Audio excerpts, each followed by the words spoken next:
એક હતો ઉગડશંકર શિલ્પકાર.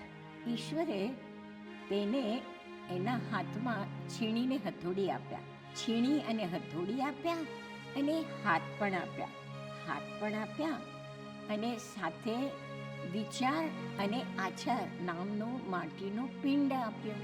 લે બેટા, હાથ વાપર, જરૂર પડે તો છીણી અને હથોડીથી આ પિંડમાંથી સરસ મૂર્તિ ઘડી કાઢજે.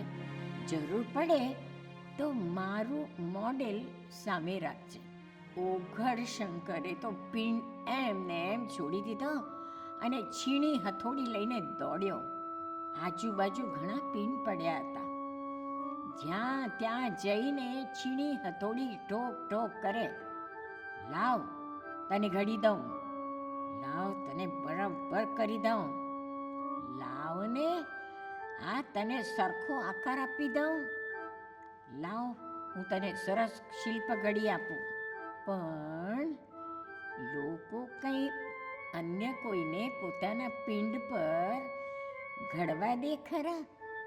લોકો કંઈ બીજાને પોતાની મૂર્તિ બનાવવાને આકાર આપવા દે ખરા? લોકો કંઈ બીજા કોઈની છીણી હથોડીથી ઘા મારવા દે ખરા?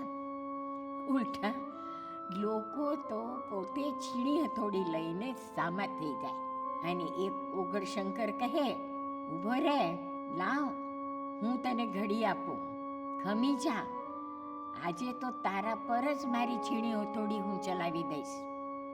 લાવ ને અમે તારો બરાબર આકાર ઘડી આપીએ. ઉગડશંકર તો થાકીને ટૂસ થઈ ગયો. ઉગડશંકરને પોતાની રેઢી પડી રહેલી માટીના પિંડ પર ધ્યાન આપવાનું ઓસણ જ ન રહ્યું.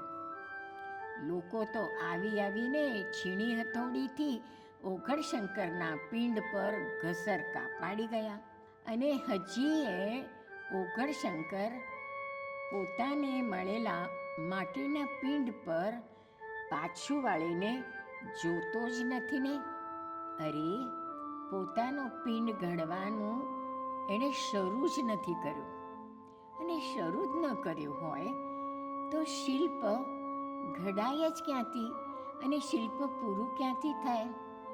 ઉગડશંકરને પોતાનો પિંડ પડી રહ્યો છે એનું ઓસાણ જ ન રહ્યું.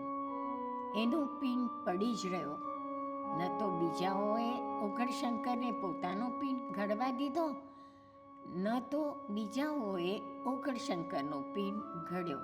ઉગડશંકરના પિંડમાં ન કોઈ આકાર કે પહેચાન ઉપસી છે, ન તો કોઈ શિલ્પ દેખાય છે. માત્ર જગાએ લોકોએ પાડેલા ઘસરકા દેખાય છે. ઉગડ શિલ્પકાર કશું એ ઘડી જ ના શક્યો. એક હતો ઉગડશંકર શિલ્પકાર.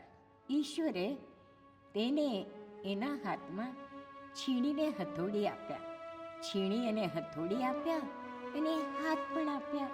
હાથ આપ્યા અને માટીનો પિંડ પણ આપ્યો. આચાર અને વિચાર નામનો એ પિંડ ઈશ્વરે એને આપ્યો. લે બેટા, હાથ વાપરીને, જરૂર પડે તો છીણી હથોડી વાપરીને આ પિંડમાંથી સરસ મૂર્તિ ઘડી કાઢજે. જરૂર પડે ને તો મારું મોડેલ સામે રાખજે. ઉગડશંકર જરા ધીમો હતો. ઉગડશંકરે ધીમે ધીમે છીણી હથોડીથી પોતાના હાથ વાપરીને પોતાના જ પિંડને સુંદર આકાર આપવા માંડ્યો. એણે ઈશ્વરનો પોતાના મોડેલ તરીકે રાખ્યો. બહુ તો ખબર નથી, પણ ઉગડશંકર શિલ્પકારે પોતાના જીવનના આકાર આપતો, એની મૂર્તિ ઘડતો જોયો છે. મેં ઉગડશંકરે ઘડેલી મૂર્તિ જોઈ છે. એ મૂર્તિનો આકાર કંઈક જાણીતો લાગે છે. મૂર્તિ જોઈને ઈશ્વર કેવો હશે એનો થોડો ઘણો અંસાર મને આવે છે. ગોખણશંકરે મૂર્તિ સુંદર ઘડી. ગોખણશંકર મૂર્તિકારે કશું ઘડ્યું જ નહીં. તમે કોણ છો? ગોખણશંકર કે ગોખણશંકર?